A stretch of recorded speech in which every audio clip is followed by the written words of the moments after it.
सहज राजयोग की शिक्षा प्राप्त कर ली। अब हम क्या कर रहे हैं, जो शिक्षा हम बच्चों ने प्राप्त की उसकी धारणा करने में लगे हुए हैं। तो धारणा में सबसे मुख्य धारणा है पवित्रता। पवित्रता माना पहले ब्रह्मचर्य व्रत का पालन। तो वो तो मेरे ख्याल से आप जो भी ब्राह्मण अभी सुन रहे हो, जो नहीं सुन रहे हैं, जो घरों में हैं, उन्हों को भी प्रत्यक्ष और अप्रत्यक्ष, परोक्ष और अपरोक्ष, सभी को मैं ये बात बता रही हूँ कि आप सभी पवित्र बनकर पवित्र ब्राह्मण तो बने, यानी नामधारी ब्राह्मण बने। कैसे बने? शिव बाबा ने प्रजापिता ब्रह्मा बाबा के द्वारा ज्ञान देकर और हमें अपना वारिस बनाया। जब हम बच्चों ने कहा कि बाबा मैं तेरी मैं तेरा, तो बाबा ने भी बाँह फैला के गोद में लेकर और हम मीठे मीठे बच्चों को कहा, मीठे बच्चे मैं भी तुम्हारा, मैं भी तेरा, मैं भी तेरा। तो बच्चों ने कहा बाबा जो कुछ भी मेरा है वो किसका है? तेरा। लेकिन तेरा है वो भी मेरा, ऐसा बोला नहीं, परंतु जो कुछ भी मेरा है वो सब बाबा तेरा। और ऐसे तेरा समझकर यदि हम ऐसे चलेंगे तो हमारी भाग्य की रेखाएं खुलती जाएंगी और आगे आगे लंबी होती जाएंगी। तो बाबा ने क्या किया? बाबा ने हम बच्चों को पवित्र बनाया। फिर बाबा ने कहा अब क्रोध विकार पर विजय प्राप्त करो। वास्तव में जब भी बाबा को बुलाया तो बच्चों ने क्या कहा कि हे पतित पावन आओ और आकर के हमको पावन बनाओ। कभी ये कहा कि हे क्रोध पर जीत पहनाने वाले बाबा शांति के सागर आप आओ और हमको क्रोध पर विजय प्राप्त करा के शांति वाले स्वभाव का बनाओ। कहा कभी ऐसे? ऐसे नहीं कहा, लेकिन सदैव हमने यही कहा मैं पतित पापी नीच खल कामी, मुझे आकर के पावन बनाओ। तो पावन बनने में सब बातें आ जाती है। ब्रह्मचर्य व्रत आ जाता है, क्रोध मुक्त होना भी आ जाता है, लोभ से जो हम युक्त हैं तो उससे भी मुक्त होना, फिर मोह से नष्ट मोहा बनना, निरहंकारी बनना। तो ये सारी बातें पावन बनने में आ जाती हैं। और उस पावन बनने के लिए जो त्योहार अपने भारत देश में मनाया जाता है वो कौन सा त्योहार है? रक्षाबंधन, यानी रक्षा करने वाला बंधन। अभी रक्षा में किस किस से करनी है? तो पहले तो हमको अपनी स्व की रक्षा करनी है। अब स्व की रक्षा किन किन बातों से करनी है? तो 5 विकारों से अपनी रक्षा करनी है। फिर 5 विकारों के छोटे छोटे बच्चे वंशज, उसमें ईर्ष्या, द्वेष, बहुत सारे छोटे छोटे ऐसे नेगेटिव स्वभाव संस्कार होते हैं जिनके ऊपर भी विजय प्राप्त करना बहुत आवश्यक है। तो उन पर भी हमको विजय प्राप्त करने के लिए स्व की रक्षा करनी है। फिर हमारे जो भी कर्मों के बंधन हैं, यानी जो हमारे संबंध हैं, उन संबंधों में भी कई ऐसे बंधन हैं जिनसे हम बच्चे मुक्त होना चाहते हैं। वो बंधन हमें ऐसे बांध रहे हैं कि हम उन बंधनों में सुखी नहीं हैं, हम दुखी हैं, अशांत है।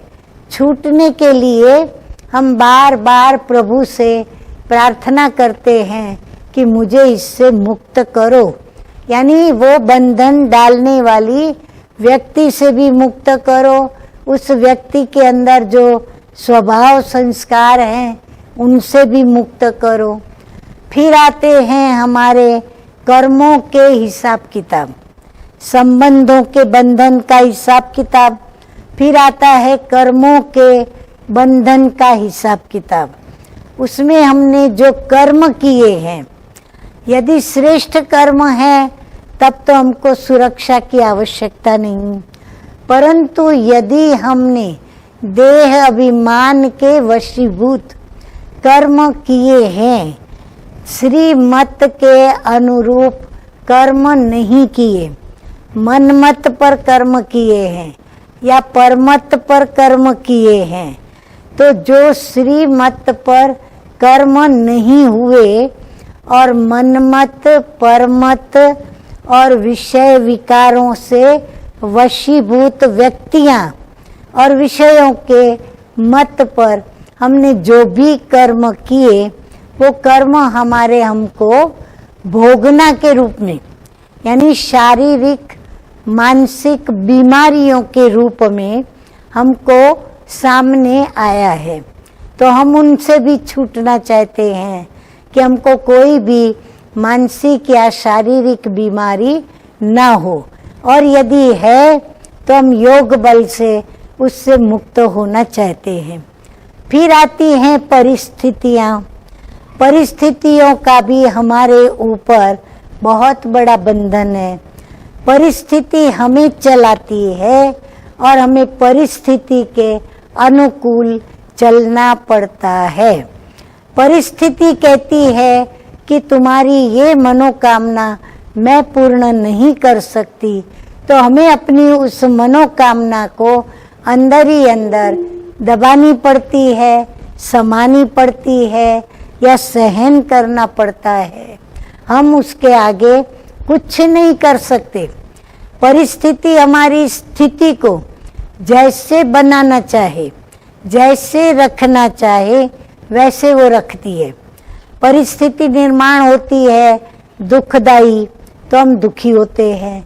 परिस्थिति निर्माण होती है अहंकार की, तो अहंकार आने लगता है। परिस्थिति निर्माण होती है ईर्ष्या की, द्वेष की, कंपैरिजन की, कंपटीशन की, बहुत सारे प्रकार की।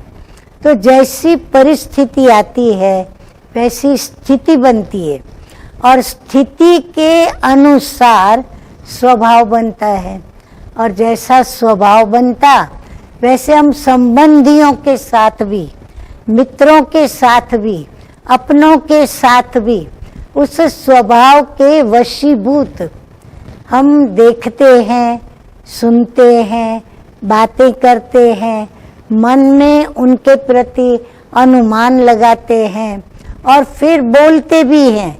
बोलने के बाद व्यवहार, कर्म व्यवहार के द्वारा करके उनसे व्यवहार भी ऐसा ही करते हैं, और अपने संबंधों को हम बिगाड़ते हैं।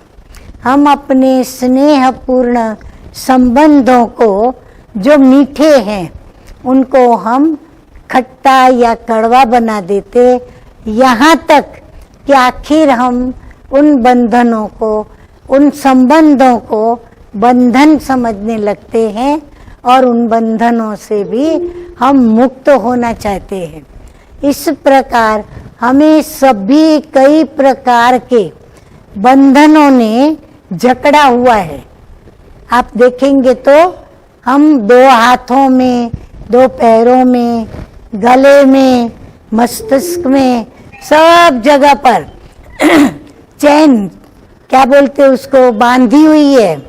तो ये चेन जो है उसने हम लोगों को ऐसा बांध दिया है कि हम जब भी याद करने बैठते हैं तो ये बंधन सूक्ष्म में मेरे सामने आ करके मेरा योग तोड़ने की कोशिश करते हैं, योग में विघ्न डालते हैं, जिस विघ्नों के कारण मैं वो शक्ति जो स्वयं में स्व की उन्नति के लिए, स्वरक्षा के लिए जो मुझे भरनी चाहिए वो मैं भर नहीं पाती हूँ। नतीजा ये होता है कि मुझे बार बार हार का या असफलता का सामना करना पड़ता है।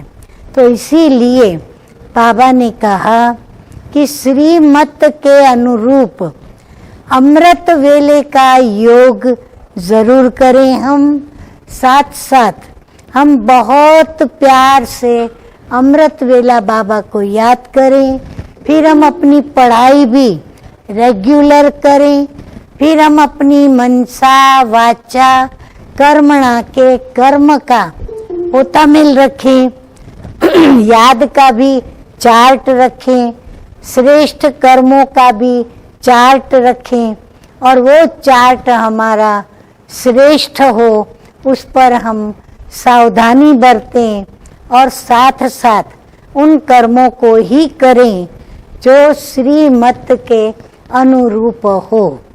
तो स्वरक्षा भी होगी, उन्नति भी होगी, स्वदर्शन भी होगा, स्व का परिवर्तन भी होगा। स्व के साथ जुड़ी हुई जितनी भी पॉजिटिव बातें हैं वो सब हमको प्राप्त होंगी।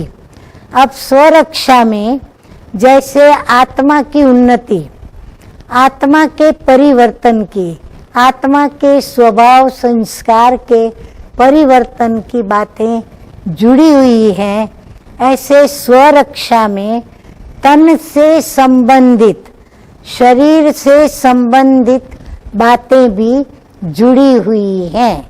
अगर हमारा तन स्वस्थ है, अगर हमारा तन हमें साथ दे रहा है, वो सक्षम है, समर्थ है, तो मैं जब जिस समय जो चाहूं, जितना चाहूं, उससे भी बढ़कर वो अथक होकर और बहुत मजबूती के साथ वो मुझे साथ देगा और उसके साथ से हम फ्रेश होकर के बाबा की याद में बैठ सकेंगे, बाबा को दिल से याद कर सकेंगे। कितना भी समय बैठना पड़े हम घड़ियाल नहीं देखेंगे, परंतु लगन में मगन होकर मेरा समय कितना भी निकले, पास हो, मैं उसको अपना वरदान समझकर और बैठी रहूंगी। बाबा की याद की लगन में मगन हो करके बाबा को याद करेंगे और इस प्रकार हम बाबा से खूब अपने में शक्तियाँ भरेंगे।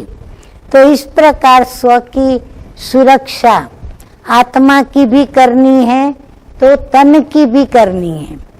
तो तन की सुरक्षा में वर्तमान समय ये जो महाभारत युद्ध हम सभी कर रहे हैं, बीमारी कोरोना, हाँ, ये भी एक प्रकार की कर्म भोगना जो सभी के सामने आई है। तो इस भोगना को भी हम क्या करना चाहते हैं, योग के द्वारा स्वरक्षा करते हुए उसका परिवर्तन करना चाहते हैं।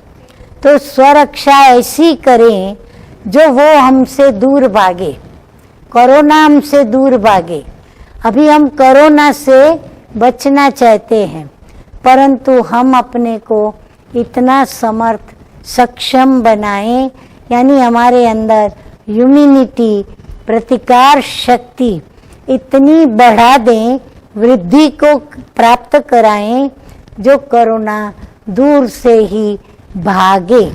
अब उसके लिए क्या करना होगा, तो हमें तन के डॉक्टर्स ने या तन की सरकार ने हमें ये भी बता दिया कि आप उसके लिए क्या करो। तो मेरे ख्याल से आप सभी भी इन बातों को जानते हो कि उसके लिए क्या करना। मास्क पहनेंगे, हाथ में ग्लोव्स पहनेंगे, डिस्टेंस बना के रखेंगे और जो भी हाथ धोने के होते हैं तो डिस्टिंग का जो लिक्विड है वो भी हम यूज करेंगे।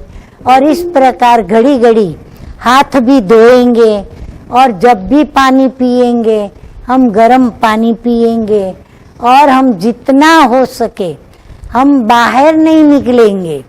बाबा कहते हैं ना, योग की तपस्या गुफा में बैठ के करो, अकेले करो, एकांत में करो। तो ये भी हम तन की सुरक्षा गुफा में बैठेंगे, यानी घरों में ही बैठेंगे, और घर में बैठकर हम एकांतवासी बनने का अभ्यास करेंगे।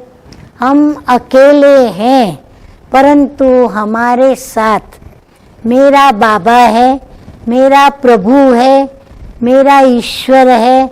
हम उसकी लगन में, उसकी भक्ति में, उसके साथ साधना करते हुए उसको याद करेंगे, और याद करके शक्तियों को हम प्राप्त करेंगे। तो रक्षा बंधन हमें यही सिखाता है कि स्व की, तन की, मन की और आत्मा की सुरक्षा कैसे करो। अब आती है धन की सुरक्षा। धन को भी यदि हमने बचत के हिसाब से बचाया नहीं, जितना आया उतना यूज करके उसको खत्म कर दिया, रोज कमाया, रोज खाया, खत्म किया, तो भविष्य के लिए आने वाली जो विपरीत परिस्थितियां हैं, विनाश की जो परिस्थितियां हैं, तो उन परिस्थितियों में हम स्वयं को कैसे तन के साथ सुरक्षित रख पाएंगे। क्योंकि बिना हवा, पानी, प्रकाश और साथ में अनाज, अगर फल, अनाज, सब्जियां ये हमें नहीं मिला तो हमारे अंदर ताकत भी नहीं आएगी। तो हमें धन की भी बचत करनी है, तो उसके लिए इकोनॉमी करें। कैसे इकोनॉमी करना, वो हर एक अपने अपने घर में अपने मित्र संबंधियों के साथ में बैठकर प्लानिंग करो। इलेक्ट्रिसिटी कम यूज हो, उसके साधनों को जितनी आवश्यकता हो उतना ही यूज करें। आवश्यकताएं जो भी हमारी हैं, नहाना, खाना, कपड़ा धोना, कपड़े सुखाना, प्रेस करना, ये जो भी काम है उनको भी हम इकोनॉमी के साथ करें। फिर भोजन के अंदर जो कुछ भी खाएं, जो भी बनाएं, हम इतना ही बनाएं कि वो बचत न हो ऐसी कि फिर वो फेंकनी पड़े। इसीलिए हम इन सब बातों का, छोटी छोटी बातों का हम ध्यान रखेंगे। और बीमार तो बिल्कुल न पड़े। अगर हम बीमार पड़ गए, कोई भी हॉस्पिटल हमको ऐसी नहीं मिलेगी जिस हॉस्पिटल में कोरोना के पेशेंट न हो। और कोरोना का पेशेंट अगर है कहाँ, तो फिर हम खतरे में रहेंगे। और खतरे में रहेंगे तो हमें कभी भी वो भय, वो खतरा, कभी भी कोरोना हमको लग सकता है। तो इसीलिए हम बिल्कुल वो नौबत आने न दें कि हम बीमार पड़े। इसके लिए हम ऐसा खान पान खाएंगे जो सर्दी, कफ, खांसी, बुखार, वोमिट होना, उल्टी होना, जो भी अपचन के कारण भी कई बीमारियां होती है, तो ये सारी बीमारियां हमसे दूर रहे। इसीलिए गर्म पानी पिएंगे। तो जब गर्म पानी पीना है तो ठंडे से तो बचने की बात ही दूर हो गई। ठंडे से तो बचना ही है। तो हर बातों से बचना है।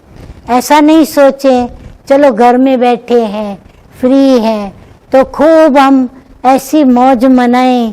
खाने पीने की भी तले हुए पदार्थ, नित नए नए पदार्थ बना बना कर, और हम खा कर के अपना गला बिगाड़ें, अपना पेट बिगाड़ें, और अपने मन के विचारों को भी बिगाड़ें। इस प्रकार हम तन से मन से रोगी हम भी बने और दूसरों को खिला पिला के दूसरों को भी बनाएं।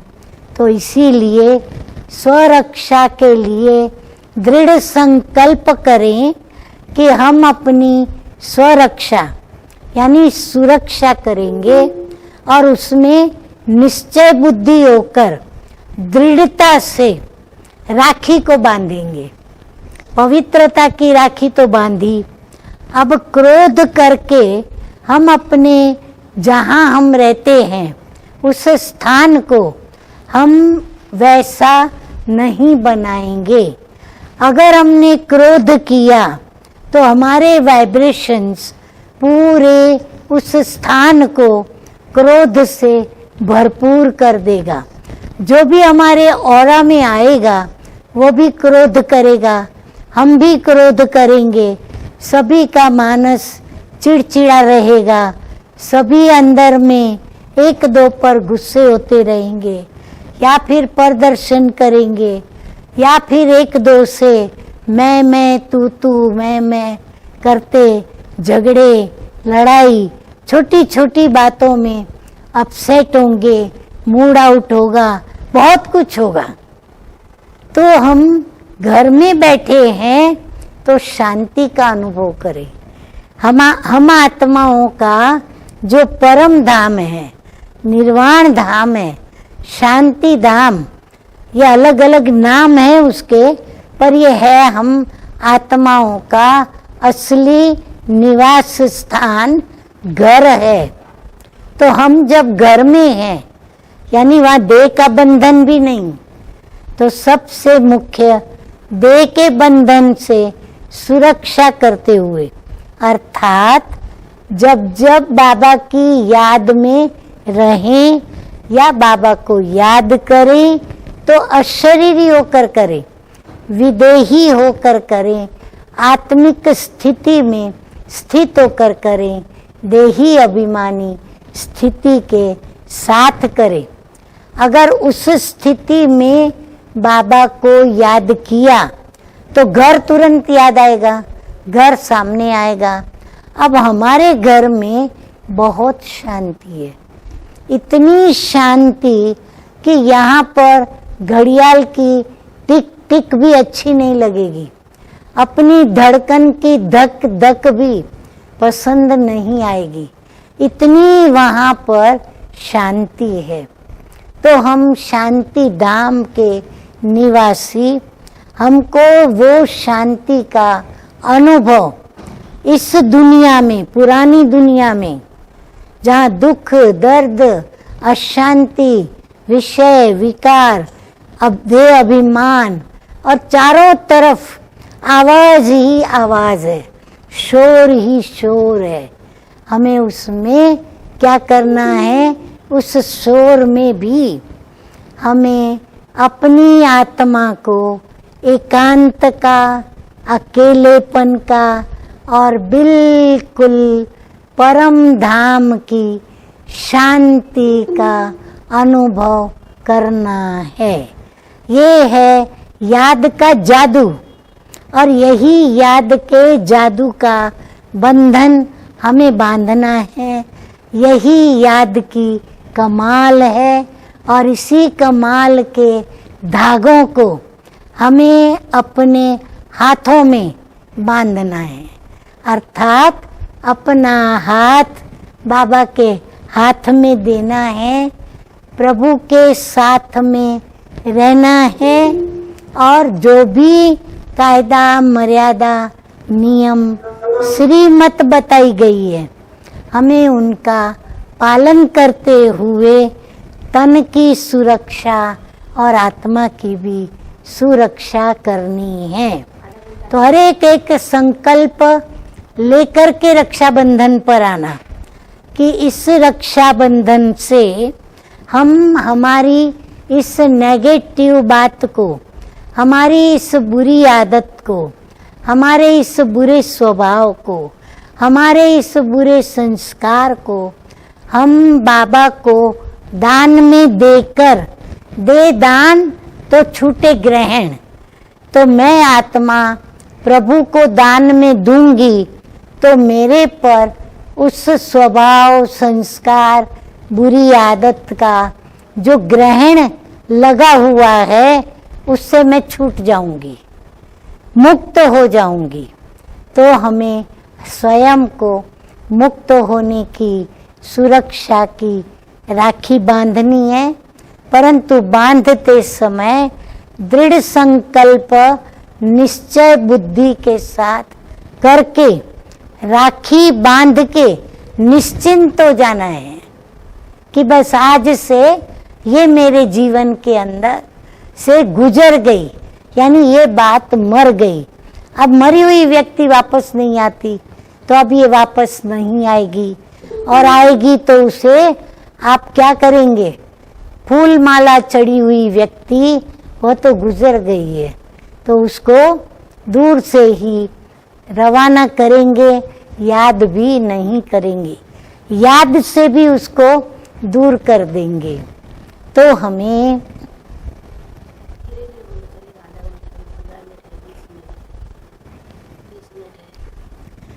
हमें इस रक्षाबंधन पर अपना हाथ किसके हाथ में देंगे? बाबा के हाथ में देंगे। हाथ में देने के साथ फिर हम क्या करेंगे? बाबा से हम राखी बंधवाएंगे। बाबा हमको वो राखी बांधेंगे जिसमें बाबा भी होंगे, बाबा की शक्तियाँ भरी हुई होंगी, और उस राखी के धागों में बाबा से की हुई प्रतिज्ञाएं होंगी, जो निश्चय के साथ हम अपने हाथ में दृढ़ता रूपी गांठ से बांधेंगे। तो इस बार रक्षाबंधन हम अनोखी मनाएंगे। हाँ, अनोखी हो गई ना। हम रक्षाबंधन इस बार अपरोक्ष होते हुए भी परोक्ष होंगे, अप्रत्यक्ष होते भी प्रत्यक्ष रूप में होंगे। तो हम हाथ में राखी बांधेंगे, अर्थात दृढ़ संकल्प करेंगे निश्चय के साथ, और राखी बांधकर हर एक अपने अपने स्थान पर भले बैठे होंगे, पर मन से, बुद्धि से, दिल से बाबा के सेवा केंद्र, योग भवन या सेवा केंद्र, जो भी जिसके नज़दीक है, जो जहाँ जाता है वो वहाँ पहुँचेंगे सुख्यम में।